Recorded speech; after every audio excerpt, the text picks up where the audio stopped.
नमस्कार, मैं हूं आपके साथ माधुरी तिवारी और आप देख रहे हैं संभव टीवी। हाजिर हूं लेकर बात सियासत की में नजर डालेंगे आज सियासत में घटी बड़ी खबरों पर। खबर दिखाएंगे विस्तार से। पहली खबर में बात करेंगे रामनवमी पर हुई हिंसा की। खबर में विस्तार से दिखाएंगे कि हिंसा संयोग था या फिर प्रयोग। दूसरी खबर में नजर डालेंगे देश की सियासी लड़ाई पर जो खरगोन में चली बुलडोजर को लेकर गरमाई है। यूपी में बाबा के बुलडोजरों के दहाड़ के बाद एमपी में बुलडोजर की दहाड़ सुनाई देने लगी है। आज बात सियासत की में तीसरी खबर होगी महाराष्ट्र की। महाराष्ट्र में लाउड स्पीकर पर सियासत लाउड। आज की चौथी खबर होगी दिल्ली में यमुना की सफाई पर सियासत गरमाई। ये चारों खबर दिखाएंगे विस्तार से।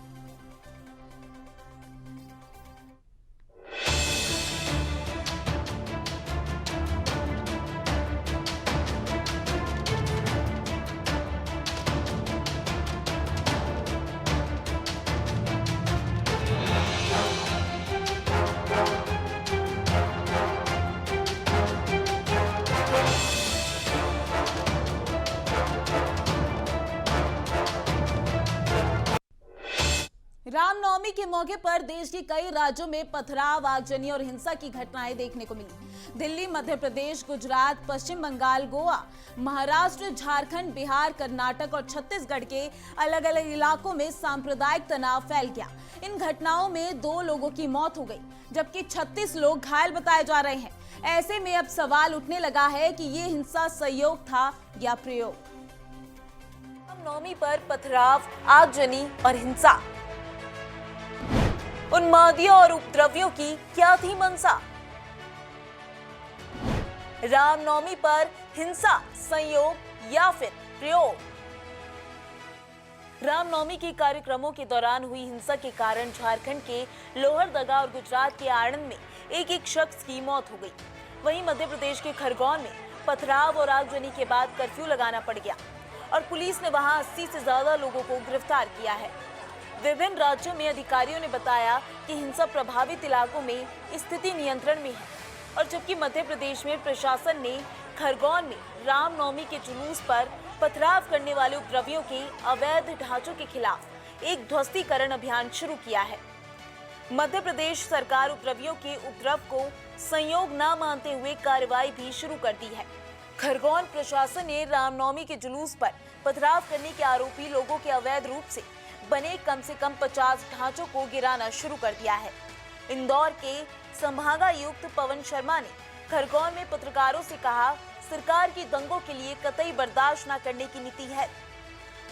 अब तक 84 लोगों को गिरफ्तार किया गया है और इन आरोपियों के 50 अवैध निर्माणों की पहचान की गई है। इन अवैध निर्माणों को गिराना शुरू हो चुका है। जिन अवैध ढांचों को तोड़ा जा रहा है उनमें मकान और दुकानें शामिल हैं।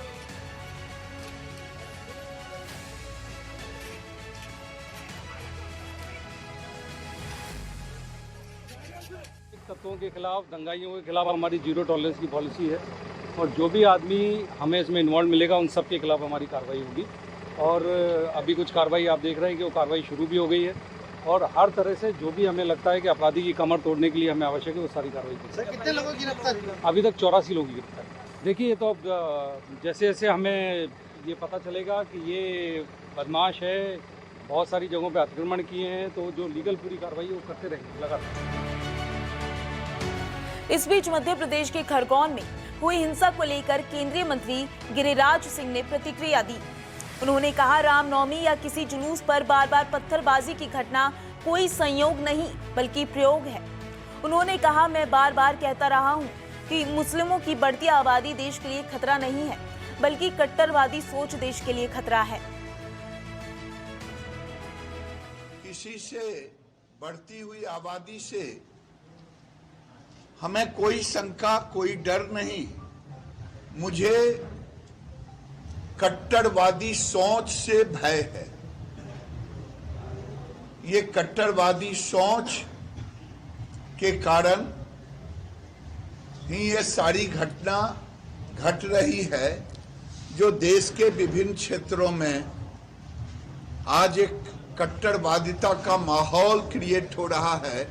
चाहे कर्नाटक की घटना हो, चाहे उत्तर प्रदेश के गोरखपुर की घटना हो, चाहे देश के राजस्थान की घटना हो, ये देश के अंदर एक चुनौती भी है, एक कट्टरवादिता का नया चेहरा है जो भारत के तमाम उन लोगों के लिए सोचने के लिए मजबूर होना पड़ रहा है जो सबका साथ सबका विकास के रास्ते पर चल रहे हैं।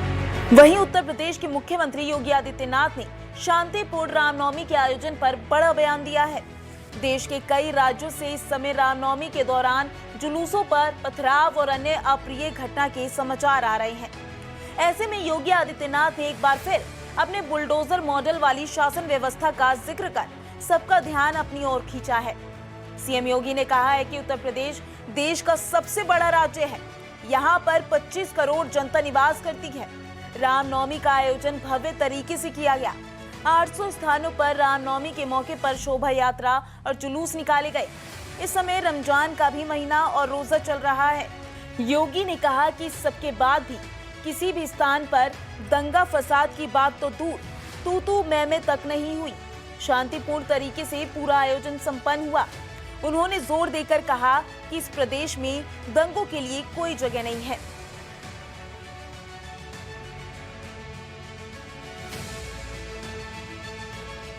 अभी परसों रामनवमी की तिथि थी।